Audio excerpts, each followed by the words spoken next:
There are dozens of Dragon Ball games on Roblox waiting to be discovered, and in this video we're going to determine the best ones to play in the big year of 2026. These are the top 5 games that I have chosen based on active players and rating, and we'll be ranking them based on combat, skills and transformations, missions, map design, and most importantly, would I play this game again? I feel like first impressions are super important for games like these, as it'll determine whether we choose to spend hundreds, possibly thousands of hours on them. Anyway, without further ado, let's dive straight into our first game, Dragon Soul. Okay, so it looks like I've already created a character on this and must have played it quite a while ago. Ah, right, so here's all of the transformations. Super Saiyan. I like it. Super Saiyan 3. Okay, so straight off the bat with Dragon Soul, the visuals are super impressive. The character design, the user interface, the way you can easily navigate through the menu and equip your skills and transformations is really clean. Not only that, but it also tells you exactly where your first missions are so you don't get lost. It gets you straight into the action by giving you some aliens to defeat, and then it sends you straight off to Otherworld to go get Kaioken, which I was surprised how early you get it, considering, you know, I'd only just left the spawn area. Very nice. Whoa! 3 unread messages in your inbox. Whoa! Whoa, where am I? Am I dead? What is this place? What is this place? I thought I died. Oh, awesome. I should look around. Oh, I think I was only flying slow because it was like an area where... I'll tell you what, this does look pretty good, I have to say. King Yama. Oh yeah, baby. Oh, awesome. Oh, I love that. And you know what? Snake Way as well. It really does look like Snake Way. Oh, this is so cool. So while the skills look quite cool, I did struggle a little bit with the combat. I'm not sure if it's a known thing or not, or whether I just haven't got the right skills yet, but it started to feel a little bit clunky maybe. I think it was mainly due to the fact that when I have to use any of my skills, I have to cycle through my whole skill bar and use them one by one as if I'm playing Minecraft or something. Comparing that to Dragon Generations or even Final Stand, they make it super easy to use skills in succession with a controller. I think I'm just going to hold Y and see what happens.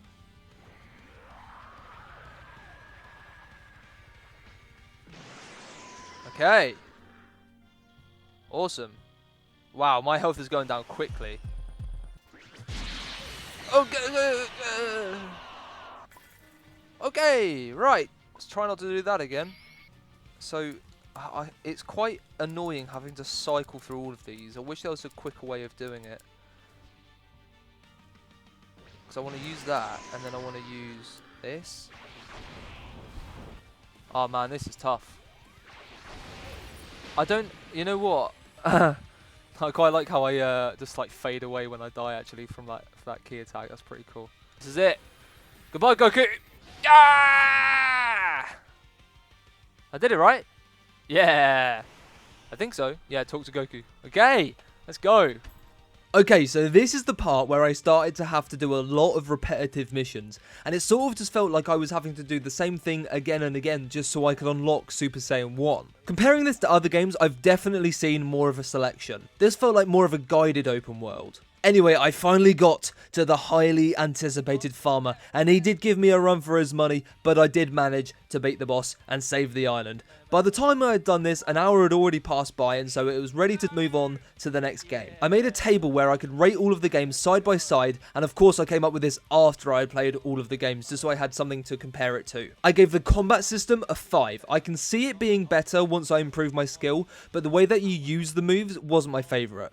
For skills and transformations, they looked great. The transformations even had cutscenes, which is a really nice touch, and this adds to the immersion of the whole game. The missions themselves were clear, the user interface was simple and easy to navigate. Map design, I only gave a 7, because I'd only seen the starting island, and Otherworld was like impressive as it was, by the scale and the detail. And lastly, would I play it again? Yes, I would, but I don't really understand the hype and why it's the most played. And now on to our second game, DragonBlox. I haven't heard anything about this game, but I could see the ratings were good and the player count was good, so it must have been well received, and I have to say, I was pretty impressed. We will... Oh, okay. Got some free rewards. Begin tutorial. Let's go. Oh, okay, so you can fly straight off the bat with this one. Holding left, holding A, that makes you go a bit faster as well. See, I kind of like ones like this, you know. This game's not too bad so far. It throws you sort of like straight in the action, you know. It's like, it tells you exactly what to do. The tutorial for this game eases you in really well. And I was instantly blown away by the level of detail put into just the user interface, the menu, your inventory, your skills, and how easy it was to just navigate things. You start learning your skills pretty quickly, and each skill is binded to a button on my controller. So it means I could use less skills, but it was a lot easier to do them. There was no messing it up, and I already really preferred this to how Dragon Soul did it. I felt that I progressed a lot faster in this game, and that made it really refreshing. As much as I love Dragon Generations, and I used to love the OG Final Stand, it takes several hours before you'd even get Super Saiyan 1. In this, however, I think I must have had it within the first 10 minutes of playing. The missions are nice and diverse too, taking you to different parts of the map quite early on, and fighting different levels of opponents. The combat system is simplistic, but it works great, and the key attacks look fantastic as well. There's a big variety of moves that you can do, and there's a lot of transformations as well. I just didn't get a chance to actually use many of them today in the hour that I took playing it. And after playing this for about an hour, I knew it was time to sort of head on to the next game soon. So here is my ranking for DragonBlox. So for DragonBlox, I found that the combat was a lot easier to use with a controller. Not sure about what it is like on PC though. And the movement mechanics were a lot smoother too. So I've definitely given this a 7. This is definitely better than Dragon Soul. For the skills and transformations, they look great, and there's a decent amount of them too, probably on par with Dragon Soul, so that gets a 7 as well. The missions were a lot less repetitive, so that gets a 7, and the map design I would say was also equal to Dragon Soul, so that gets a 7 across the board as well. Lastly, would I play this again? Absolutely. I would definitely recommend this to anybody who just wants to jump straight into the action and get started right away. The next game I jumped into was Dragon Ball Rage. I saw that it had 2,000 people playing it and a 90% rating, so it must have been really good, right? Double tap A and that goes down. I like the landing. That's nice. I think that's the only time I've seen that actually. Lock on, switch, lock on, key blast. That looks nice. That looks nice. Okay, so where do I go? What do I do? Oh, out of key already. Okay. Oh, okay. What? So there's not a single mission? What's the point then? What are we supposed to do? So these guys have got... What is going on? Are these two people fighting? Oh my goodness. What is going on? This place is chaos. Oh. What? Yeah. Oh god. What is going on? I don't want to be here anymore. Daddy, I don't want to be on Namek anymore. I just didn't get it. I don't know what it was, whether it was just me or what, but there just weren't many things to do. Remember at the start of the video when I said, you know, first impressions matter and they'll determine whether I want to play this game or not in the future? Well, I think this is kind of like the first bad example, you know? But you want to know what the weirdest thing was about this game? The transformations and the moves looked amazing. I mean, look at this Kaioken transformation, for example. Like, it just looks so much better than it did in some of the other games. So I don't understand why they'd put so much effort into making it look fantastic, but put no effort at all into actual, like, gameplay and missions and that sort of stuff. I really do think this game was supposed to be for more people who don't care about that sort of side and don't really want to get stronger, but just want to use the transformations and the skills. And you know what? That is absolutely fine. However, it's just not my preferred play style. Okay, so I had played about half an hour of this game, and I thought, you know what, I'm going to rate it now and move on to the next one. So, for combat, I gave it a fair 5, you know. I didn't really put the time in to try and learn the best way to use the combat system. I just sort of used it how it was. And for skills and transformations, I've given it 8, because they look fantastic. And there's a huge variety of them as well. Like, there's absolutely loads. The missions and the user interface is the lowest one on this whole list. I can tell you that now. It's a 1. There were none. You know, like, as far as I'm aware, there wasn't anything to help me progress. That's not me being mean. That's genuinely me just being like, it wasn't better than this. Do you know what I mean? The map design, I put a 5. I thought that was pretty fair. Like, you know, it's a decent sized map. There's just quite a lot of ocean in between it. It's like islands rather than like a connected continent and then islands coming off of it. Would I play this game again?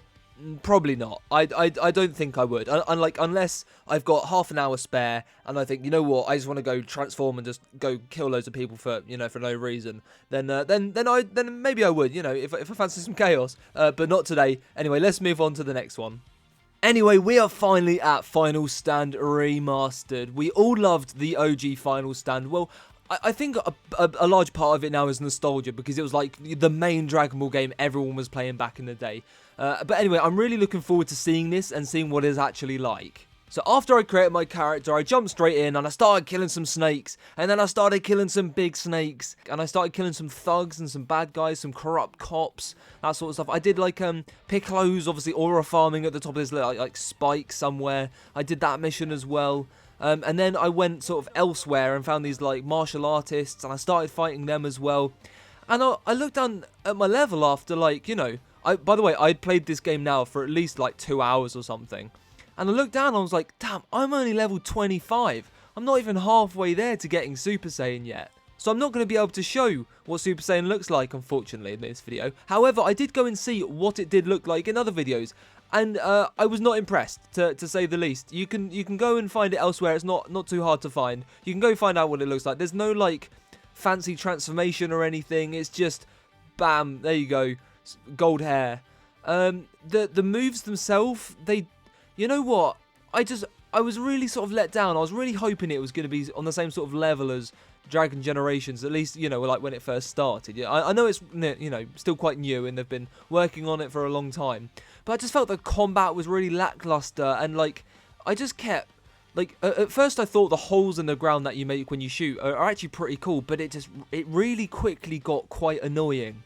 Not only that, but it doesn't actually tell you where any of the missions are. You just have to go out and find them. So there's not any sort of, like, easy way of getting around this. I could tell that the map itself was absolutely ginormous in, like, every direction. And I'm pretty sure Namek is in the game now as well. So, once I get up to the level where I'd be able to go there, I'm sure that's just as big as well.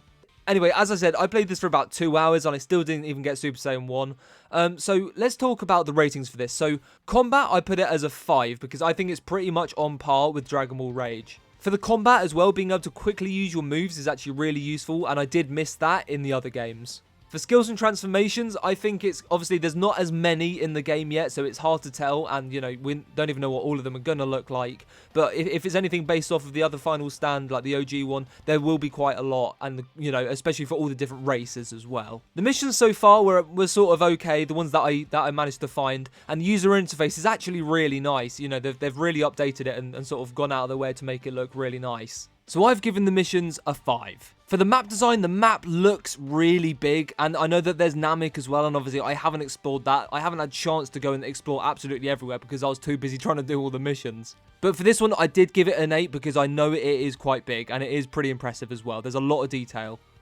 And lastly, would I play this game again? Yes, I probably would if I was playing with my friends, like multiplayer. I think there's proximity chat on the game instead of like universal, like talking to anybody. So that's a little bit frustrating when I'm trying to like learn actually like where to go and what to do. But other than that, it's sort of okay. Yeah, I would definitely play it again, especially once the level cap has been raised for transferred characters from the old one. And now comes my favourite Dragon Ball Roblox game of all, Dragon Generations, also known as Debug. It used to be called Dragon Ball Online Generations. If you've not had a chance to play this yet, then I truly believe that you're missing out. From the very start, you'll see all the missions available to you. It sort of says, hey, here are the story missions, but if you want to do some side quests or special quests, then they're available for you to do as well. There is a huge combat system with loads of input variants, dozens of fighting animations, each one useful in their own way. As a console player, this is the easiest game I've found to play, as you can easily spam moves and transformations just as quickly as if you're on PC. There are so many races to choose from, each one having passive abilities and multipliers. Each of them have so many transformations, especially now because of the Paths update too. All of these also have special animations as well. Most of them being Saiyan related, of course, but all of the Paths do. Once you completed missions, you're rewarded with money, XP, mentors that you can train with to gain certain skills, other skills themselves. It also tells you all of this once you've completed the mission. The user interface, it seems to be a little bit outdated now. I don't think it's changed that much since the game first came out, but in recent news, they're actually giving it an overhaul, which is awesome to see. The map design, I think, is great. There are so many parts to explore of all of the worlds. Space in itself is mental. There are so many planets you can travel to, each of them with loads of missions. Otherworld is huge too. There's several planets in the sky. You've got King Kai's planet, South Kai's planet,